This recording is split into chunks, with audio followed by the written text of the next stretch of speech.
Hello, hello, hello. I am Robyn, and Gil is forthcoming. There he is. Hello. Hello, everybody.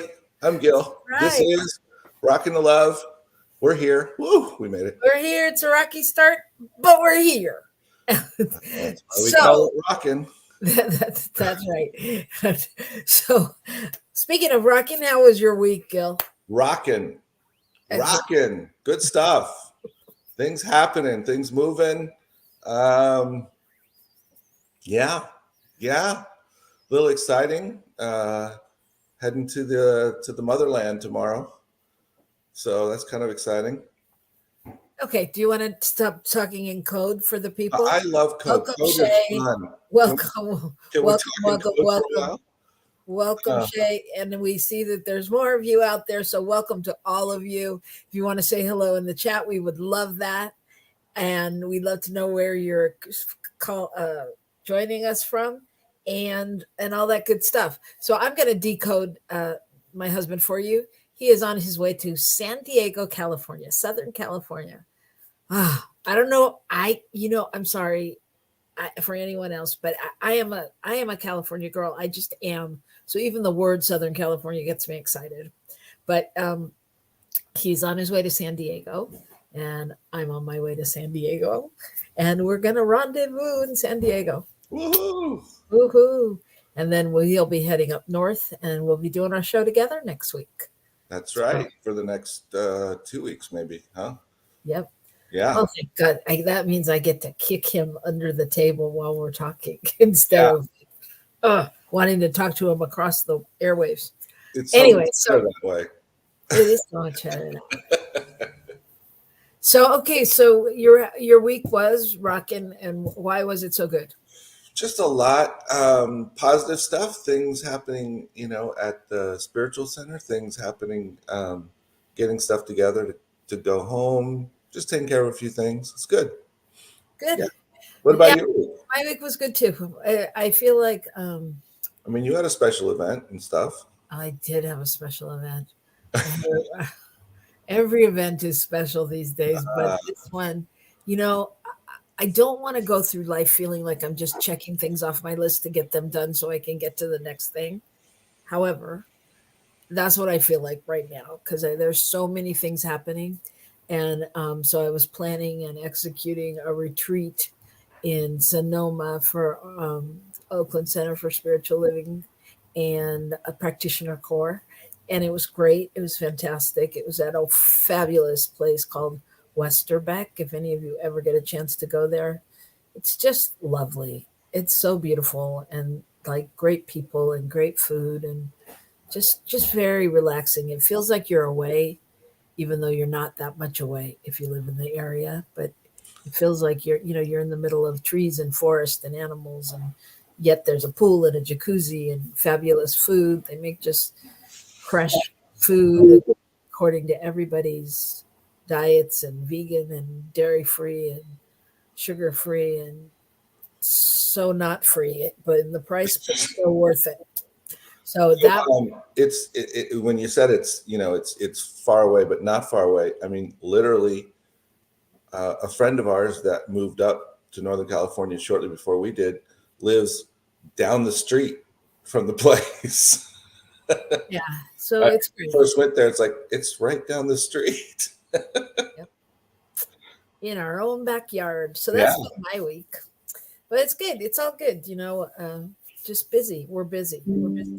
And that's what you're going to hear about probably for the next 2 months because we're in the process of moving and figuring out who's moving where and what stuff goes where. And because we have two households and we shall see. We shall see how it all unfolds. But right now, for this week and this moment, it's going to unfold with us together. And that makes me happy. Yay!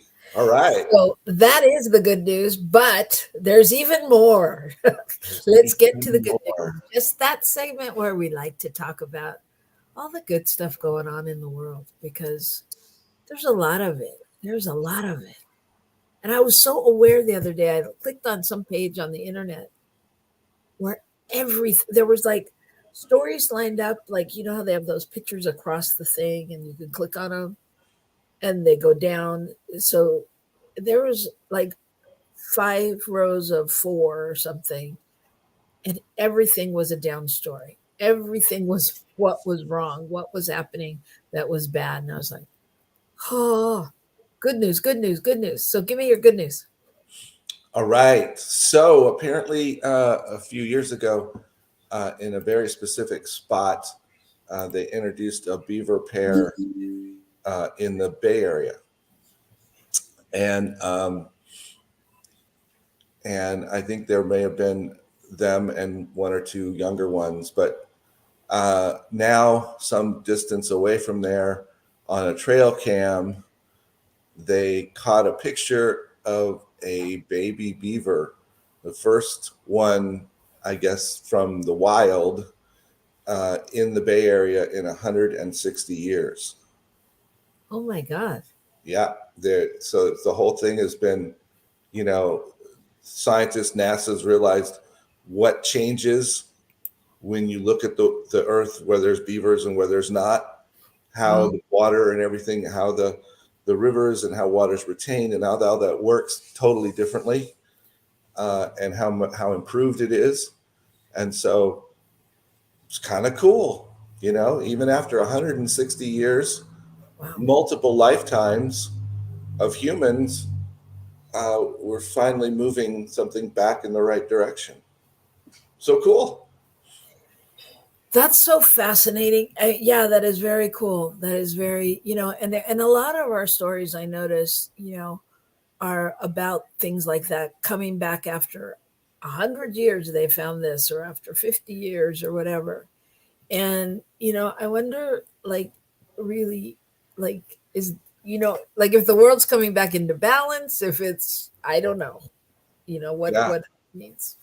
Well, my story, I'm going to say, is it's similar, even though it's not at all similar in theory, but it's similar in that concept that I just said of, um, there was a baby who was suffering from a rare genetic disease called Mitchell disease. And after taking B2 vitamin, or riboflavin, the baby is starting to recover. And there was no cure for this. And I guess it's a key compound in the energy metabolism and cellular respiration and antibody production. And so the baby's 1 years old, and he was born perfectly healthy. And then at 3 months, he had to be hospitalized with hypoglycemia. And then his health began to deteriorate, and he lost hearing, and he had difficulty moving. And at 6 months, he stopped eating altogether. And after they did testing and all kinds of things, um, they began to give him the B2 vitamin, and he is recovering. He can now sit up, he can eat, he can crawl. And doctors never expected him to be able to do that. So what Um, motivated them to give the B2? What because of other research they've done or they were just yeah, throwing spaghetti on the wall? What was going on? um, I don't know. They had. I mean, I don't know. They said the disease is so rare. First of all, that they don't have any testing like Don't have that. any real research on it. Yeah, and Yeah. at the time, there were 3 patients at this hospital that had the disorder, and they had all passed away. Mhm. And I think they said something like there's a foundation set up in 2019, and the foundation had detailed records of all known 20 known patients, and some were still alive. And it says they shared that B2 seemed to have a positive effect on the disease. Wow. Wow. Yeah, Vitamin.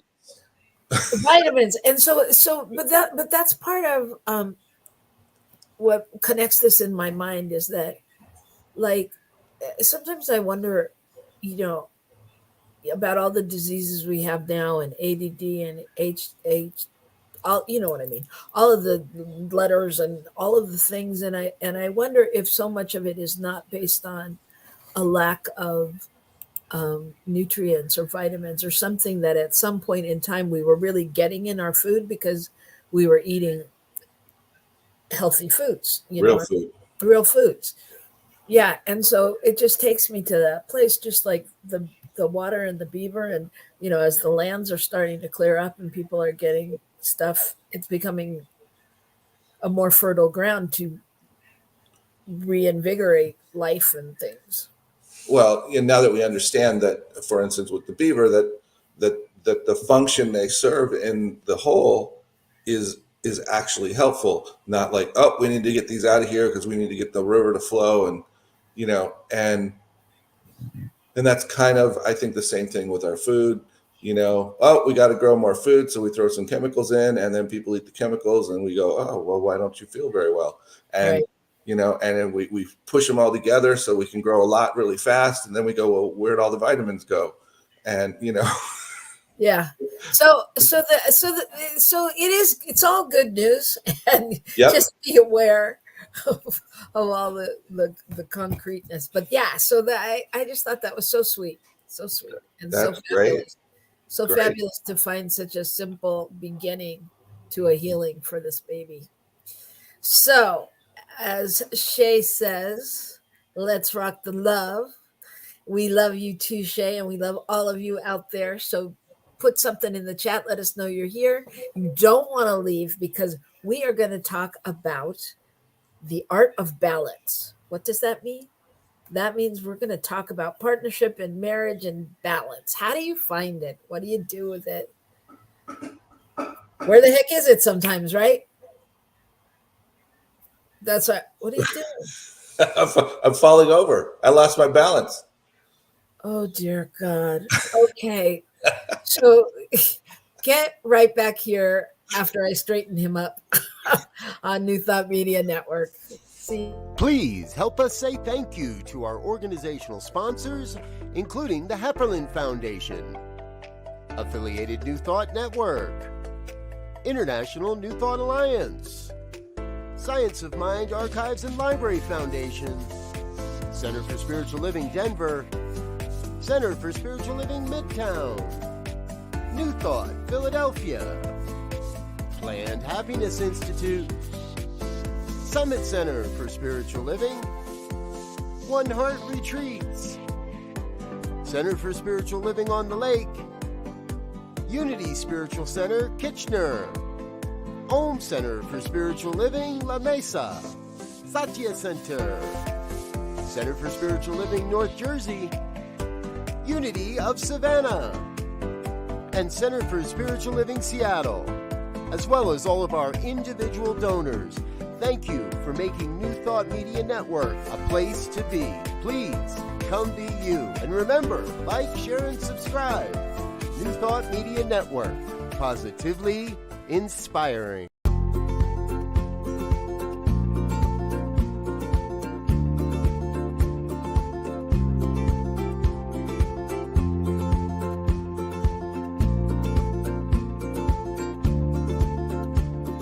Blessings, everybody. My name is Jafon Seeley. Could you imagine what is actually possible when we start honoring and recognizing our inherent worth, realizing that we are that which is assisting and co-creating our experience? And with that understanding, start recognizing that every human, every individual, everything that we interact with reflects that same inherent worth. It's not about an adventure, it's about the atmosphere of the consciousness of adventure, the lifestyle of adventure. How many people would say that their lifestyle is adventurous?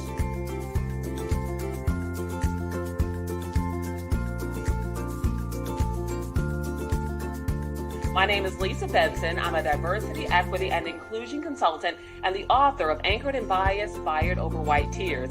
It's a book detailing my lived experiences with workplace bias and what fueled my passion for normalizing conversations about differences and creating safe spaces for everyone to bring the best version of themselves to life every day.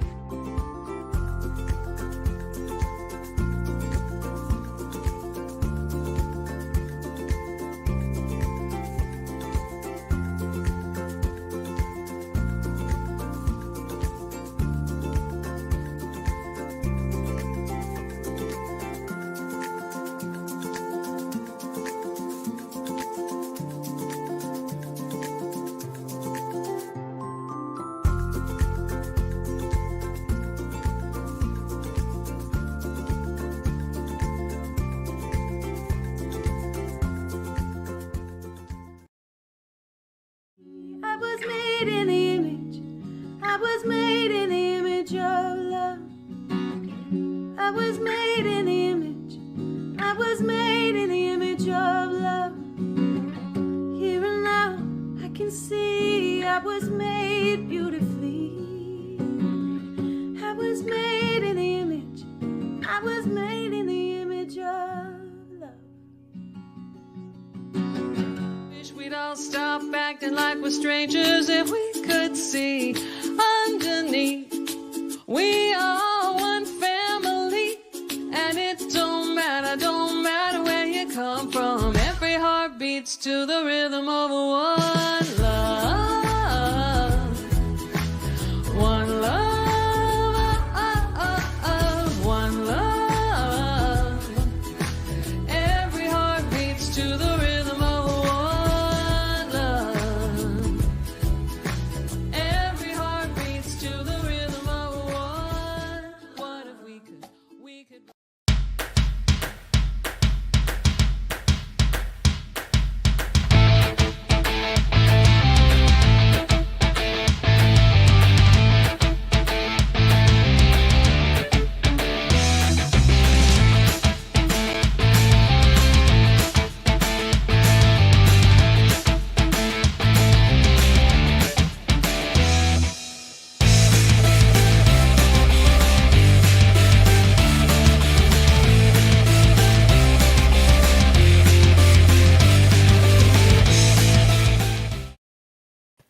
And we're back.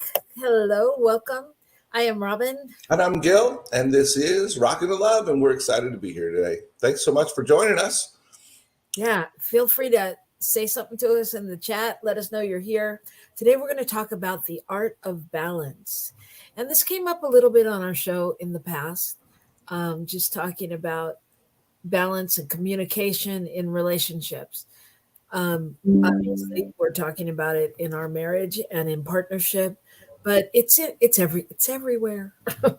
It's everywhere with your children, with your family, with work relationships. So we're just going to talk about what does it mean to have balance in a relationship. And people say marriage is a 50-50 partnership. And they say that about all partnerships, right? Most things. Yeah. Yeah. I mean, everything pretty much gets that 50-50 view of it. And so we're going to share with you, a different view and talk about that. So a couple of weeks ago, we talked about Brene Brown and her thoughts, and we're going to share them with you right now. One says marriage should be 50-50. It's the biggest crock of bullshit I've ever heard. It's never 50-50. Yeah. Ever. And so what we do is we quantify where we are. So if Steve comes home and he'll be like, I got 20. Just in terms of energy. Just energy, investment, kindness, patience. I'm at 20. And I'll be like, I'll cover you. I got you, brother. Like, I'll pull the 80. Sometimes we come home, which we have done a lot. My mom has been sick. And I'll say, I've got 10. And Steve, like 2 days ago, said, I'm riding a solid 25. So we know that we have to sit down at the table anytime we have less than 100 combined and figure out a plan of kindness toward each other. Oh, I love that. Yeah, because the thing is, marriage is not something that's 50-50. A partnership works when you can carry their 20 or they can carry your 20. And that when you both just have 20, you have a plan where you don't hurt each other. Wow. Right? Wow. Yeah. Yeah. I was listening to her just really quickly before we go into it and hearing that whole idea of what it means to be in community where you carry one another. That's what that's about. You're really in community when you're in partnership with particular people and you're in community with a larger group of people. It's all partnership.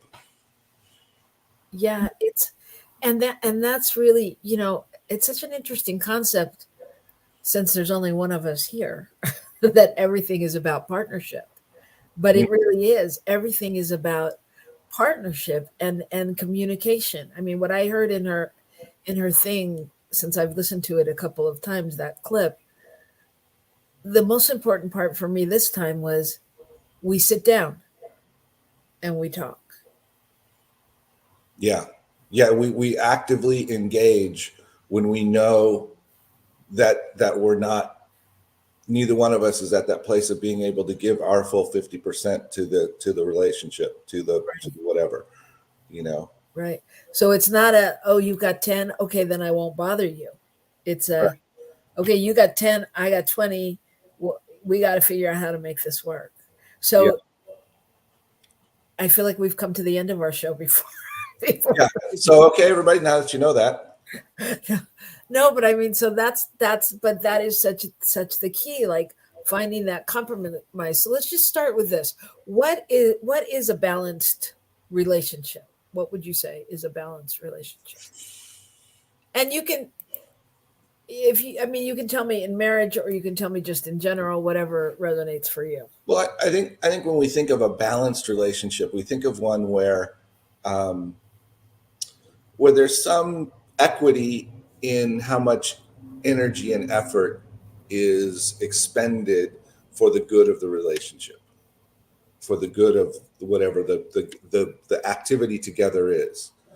And I think what I heard from Brene Brown there was that you can have an inequity in balance, and that's okay, but you have to be aware of it, and it can't be what happens every single time. Right.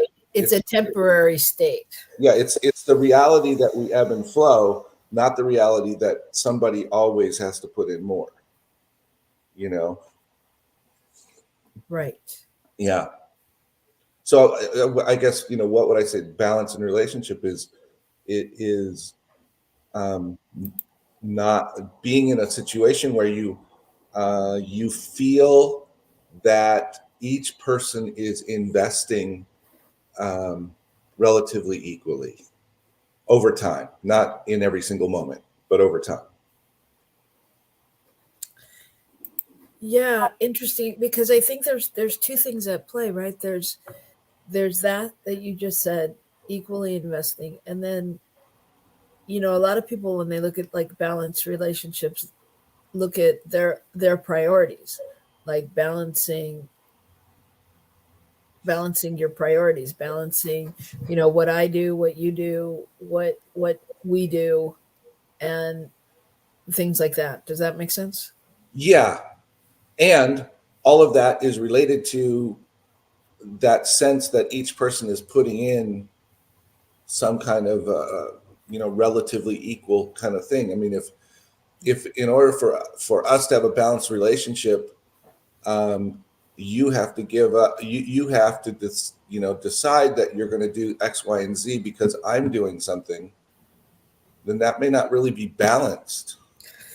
Well, but it's yeah, I hear you, and it's about finding the balance, like that includes work and family and friends and personal interests and hobbies and all of that, and making time for your partner or your spouse or your child if they're not involved in all those same things. So well, that's in any particular relationship, any particular thing. That's where what Brene Brown was talking about is, they come home, and for this home life right here, this is what I have to offer right now. Because right. I've been at mom's all day and she's sick and I've had to do this and I've had to do that. They don't necessarily go into all that, but that's kind of the background, Yeah. So it's really, so what I'm hearing is it's really learning how to, on some level, you have to acknowledge what's important to you. And then you have to learn how to compromise or possibly make sacrifices to balance out what is going on in the real world.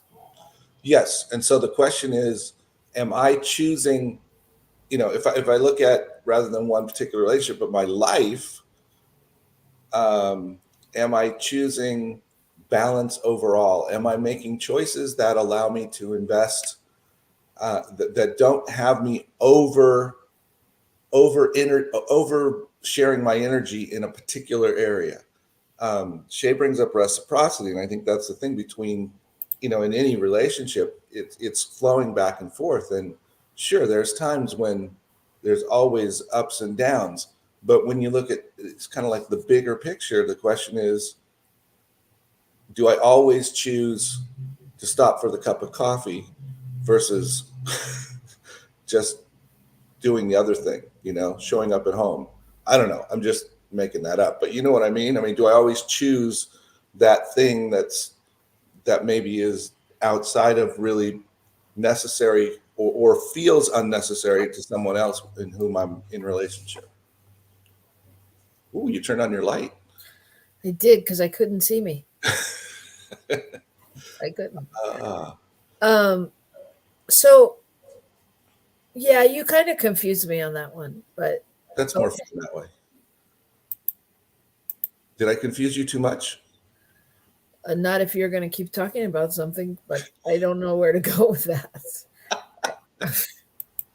Okay. Well, let's try this. Let's take another step. I know that you've shared often, hearing Reverend Michael refer to balance, in particular related to walking, and the fact that when we are walking, we are actually always falling forward. Mm-hmm. And we're always out of balance. We're always trying to regain our balance. That's why we're moving our feet forward to catch ourselves. And so there's that visual picture of the fact that balance is always a moving target. It's a moving target. But if I'm pointed in a direction and I keep moving the target that way, then I can't be in balance with whatever's in the other direction. I don't know. Sorry, I lost myself. Well, you do know. I lost myself. There you go. Okay, everybody, that's it. We're confused. Okay. Oh, what's Shay say? She has something good to say. She's going to help us out, get our act together here. Okay, Gil, calm down. Breathe. All right. Shay says, next relationship, I'm going to do visioning with the person. And if each person comes home and only has 10 or 20%, I would agree it's time to pray and ask God, what now? Yeah. Yeah.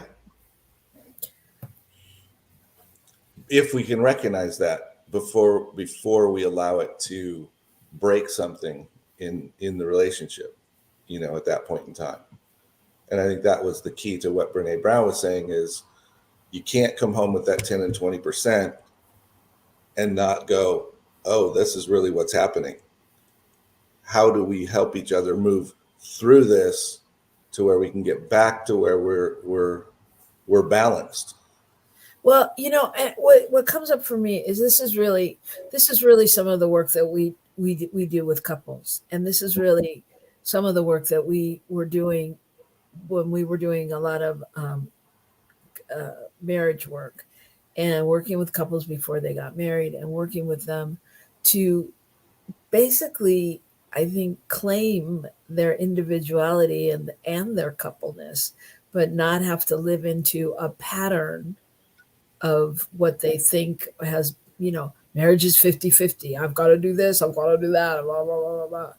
And really, but it's really so much of this to me is such a conversation and a foundation to lay as you enter into these relationships, which is why I think that keeping the communication as the key ingredient, especially if it's a work relationship or something like that, or a family relationship, and always being able to go back to, hold on, take a minute, what I'm hearing you say is, or what I need right now is, or wherever you lead from, whatever your, need and love language and all of that is, to determine what is truly needed for you to feel empowered and, and able to move in a different direction. Does that make sense? Mm-hmm. Mm-hmm. And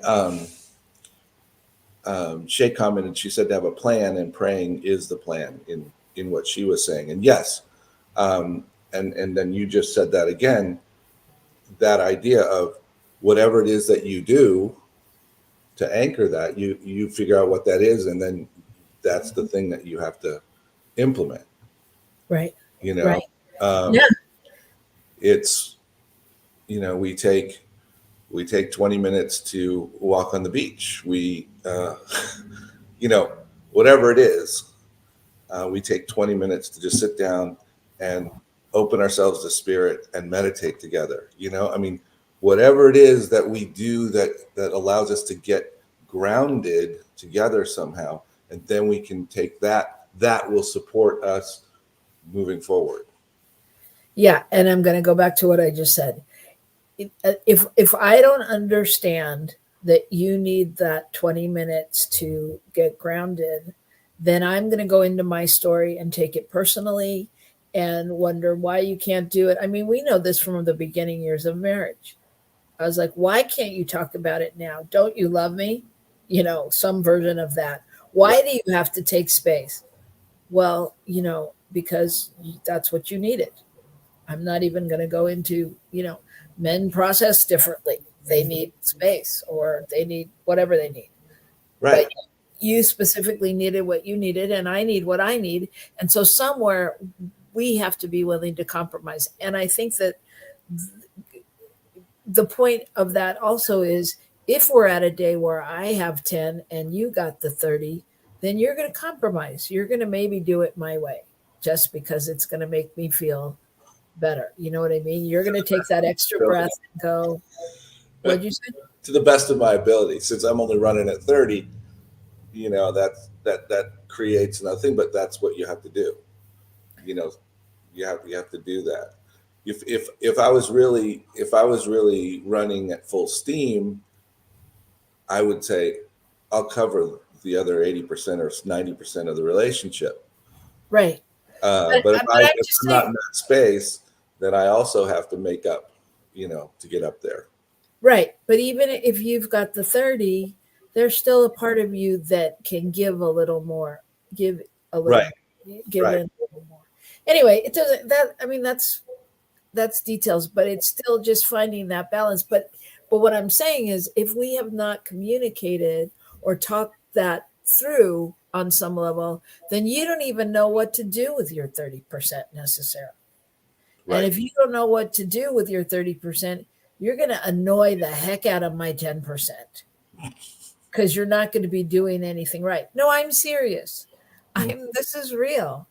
You know, you know how that is. You know how if you need something and the a person or me can't give it to you in that moment what you need, and we're giving you the wrong thing, I'm giving you the wrong thing, you're like, no, I don't need that. So it's like, it's really, this is like, I swear this, you should be able to relate to this because you need some serious tools to get in there and, you know, take it apart, you know, because it's a real balance. But I think at the end of the day, it is about the communication and coming back to that place and space of love. And it, and can are these things that are these things we can talk about in our relationships when we both have, you know, 50% or 80% or whatever we have. Right. Can we talk about it when we're running at full investment, whatever that is, so that we each have full capacity? Maybe that's more accurate, not investment, but full capacity. Right. And then that's the time to review what do we do when we're not at full capacity? Right. How can we support one another during that point in time? Yeah. And so I think so that brings up to me, especially in partnership and relationship, um, and family. I don't know about work relationship, but I think in all of those relationships, there's a built-in kind of trust factor, right? And so it's like it's can in those moments can you lean into that trust factor as well, um, to be able to trust that your best interest, you know, your partner has your best interest at heart. and really allow them to take on the other percentage, right? I think it's both and, whether you're the one allowing the other to take on more or you are the one taking on more. That goes back to that balance idea of, if there's a feeling that 80% of the time one particular person has to take on more of whatever's going on, then that doesn't feel balanced. If part of the time it's over here and part of the time it's over there, then when it's over there and it's out of balance, but we're holding the balance by doing it together, that works. But if it's always holding the balance because one person is doing the extra, then that doesn't work. And that, that applies to, work relationships, whatever it is, where you feel like, and it really doesn't matter what's true. What matters is what it feels like. What matters is have you had the communication and the understanding to really understand what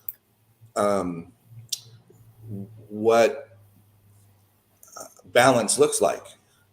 What does balance look like? It's the thing where you have a group of people and they're in leadership of something, but one of them is always talking about the great ideas, and one of them's always going, when are we going to get to the plans?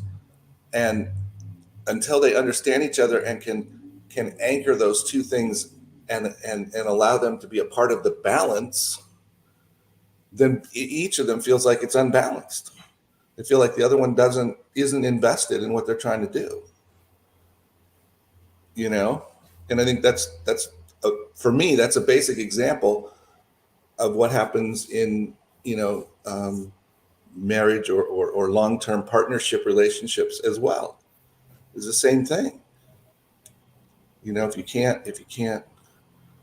can't see what your partner, what your coworker, what your whatever is investing as part of supporting the balance of whatever the relationship is, then it doesn't matter if it supports it or not. What matters is you don't see it, and therefore it's not happening, and therefore you're out of balance.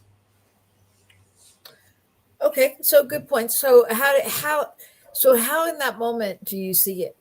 Like if you come home and you've really got so little to give, and you've obviously had a bad day, and I think that comes down to it. Well, I mean, obviously Shay's plan is perfect, and in terms of praying, and what do you do when you're really in the heat of that? And that again leads me to what we used to teach in our workshops about calm. We would teach people that when you're in that moment of anger or angst or just upset with your partner or your situation, we use the acronym CALM for, can you commit and love more? And in that moment, that to me takes me to prayer, actually. If I can breathe and I can commit and remember to love my neighbor and myself and everything in that moment, commit and love more, then it makes me breathe and go to that place where I can talk. But I mean, I got to say, there is times when I can't get to that place necessarily. Not too often, but sometimes. Welcome, John. John says, it's also how balanced is the culture we are in. There's a film called Koyaanisqatsi, Life Out of Balance, Koyaanisqatsi, which comments on how out of balance our industrial societies are. I found Oakland Center for Spiritual Living and other centers can be an oasis of balance and calm, refuge and learning centers to grow and thrive. So yes, we find those places where we can anchor and we can refresh and we can open to the possibility of seeing whatever things are around us in a more holistic way. I think that's the thing. So often, if it doesn't look a certain way from my perspective, then that's how it is. I mean, I just evaluated it, and your whatever your action was being mean, and that's what I've determined it was, because from my perspective, that's how I saw it. That's not necessarily a holistic approach to what's happened.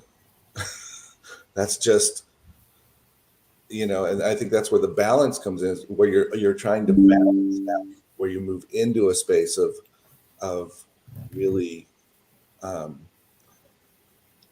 learning how to approach a lot of things without the same amount of judgment as we might have done previously in our lives. Yeah, and I'm thinking about when you're saying this, I'm thinking like, how do we do it? Even when it's, for example, when it's not our partner, let's just say it is our boss. If we're at a job like that, how do we do it like on the sly without? I mean, it's not you're going to go to your boss. Okay, I've got 20. What do you have? I mean, maybe if you have a good relationship like that, but I think we also, as human beings, we can evaluate where we are, and we know that if we're coming in at a 30, we're not 100%. So we need to be aware of what's going on around us, and how do we, and we know when somebody else is having a bad day. We don't have to know the number, right? Mm-hmm. How do we balance that out? How do we? It's like becoming a detective. I think what you said, if I know where I'm at, if I'm coming in at a 30, then I know I'm probably need to temper what things I want to say in certain situations. I need to really step back and maybe, just suck it up in that moment, because I'm probably going to say something that's damaging overall because of whatever, because I'm not at capacity. So, I have to sort of evaluate in that way. Does that make sense? It does. It makes sense. And, as you were saying that, I was thinking, honestly, I find human beings to be fascinating. I do. I really do. I find us to be fascinating. And I find myself to be fascinating too. And I actually spend a lot of time with myself watching things go by and watching people and things, the way people do things. And I think, like, I don't know, I just invite you into that perspective, like if that works for you at all, because sometimes, like, I watch and I'm like, wow, that is so interesting. And if I'm not hooked into it, I can just allow it to pass through and go, I would have never thought to do it that way. Or I would like to be that person when I get older. You know what I mean? Or whatever. But when I'm witnessing it and not taking it at a personal level, then I'm able to like embrace it and balance out my numbers in a different way. Right. Does that make sense? Yeah. Yeah. I mean, it goes right back to the 4 agreements and don't take it personally. Why not? Because it's always about where an individual is at in terms of what's coming forth from them. And that's not really about the person that it's coming forth to as much as it's about the person that's coming forth from. Right. Right. I was going to say one thing before I say what John was put up there, and I think I forgot. So we'll say what John had to say. John says, I had a great friend, Miss D, and when people acted mean or acted up, she said their love tanks are empty. Brought forward a lot of compassion from me towards others and made me realize how much love and support all people need. Yeah, that's very cool. That was her way of dealing with others when they weren't running at capacity. She would just give them that grace to work it out at some level. And that's what we have to do. We have, in order to give them that, in order in order to support them in filling their love tank, at some level, we may have to get out a few bucks and, put it in the cash register so that we can put some stuff in their tank. It might require us to put something out in order for that to happen. And I think in relationships, I mean, especially, partnership type relationships, it's the not taking it personally is so important. It's so important. And the following through on agreements, because I feel like Brene Brown and her husband having this agreement, clearly it sounds like they got a thing, they got a pattern, they got a thing going on. She can walk in and go, I'm at 20, he goes, I'm at 40. They sit down and they talk about it. If I walked into you and I went, I'm at 20, you'd be like, okay, hold on a minute. You'd go to do, something else, or not. I mean, not in a bad way. I just mean we'd be caught up in the other things we're doing. And I would probably be like, yeah, no problem, and go on to be in my 20ness on my own. But it's like really carving out that time and that space to recognize that this is an important thing in the going forward of the evening or of the day or of the moment. Right? Mm-hmm. Mm-hmm. Absolutely. Absolutely. Gil, you are multitasking. What we're doing? No, I'm not. I'm thinking. I'm doing what you do when I talk. I'm listening to you and trying to understand what you're saying and taking it in. Okay. Yeah. Yeah. No, I generally multitask. Now the truth comes out. Okay. All right. Anyway. Well, Go ahead. I was just going to say, this whole balance thing, it's everywhere. It's everywhere. And, we just did the story about the baby beaver showing up in the first one in 160 years in the Palo Alto area of the Bay Area. And, so we talk about the balance of nature. And, I know the stories of Yellowstone area where they reintroduced the wolf, and all of a sudden the watersheds and all kinds of things improved because there was a balance back and things were balanced that nobody even realized were out of balance. Right. And, we balance our checkbooks. Well, we used to. There's a lot of that, everything is about balance somewhere. We have the tightrope, the balance beam, we have all these things that symbolize this sense of balance and being able to maintain some kind of clarity, straight up and down, weight distribution, whatever all the different things are. And so it's life. It is life. It's one foot in front of the other. I mean, every step we take, we're trying to balance. Yep. I mean, that's what we're doing. So, yeah. So thank you for balancing out your time and being with us all today. I'm going to leave you with this thought. Oh, first, before we leave you with the thought, you want to say anything about our guest next week? I do, everybody. I want you to come back. We are privileged to have a beautiful couple, Yvette and her partner Belinda from here in New Mexico, will be joining us, and there'll be some discussion, around all of this. Around, I don't know exactly what it's going to be about yet, but I know it'll be good because they're both very talented, invested people in the different things that they do in business, in working in nonprofit, in serving in spiritual community. There's all of those aspects. And I'm excited to hear from them a little bit about their life. And okay, and John says woohoo, and actually that kind of is appropriate because they said they wanted to talk about woo, because they're not really woo-woo, but they're woo. So somehow we're going to have that built into what we talk about next week. So be ready for that. Okay. And as you can see, my husband is not into marketing with his short description of why you should come back. So what I will tell you is that they're very powerful and it'll be a great conversation. And we'd love to have you here. So we're going to leave you today with this thought that balance is not something you find, it's something you create. It's something you create.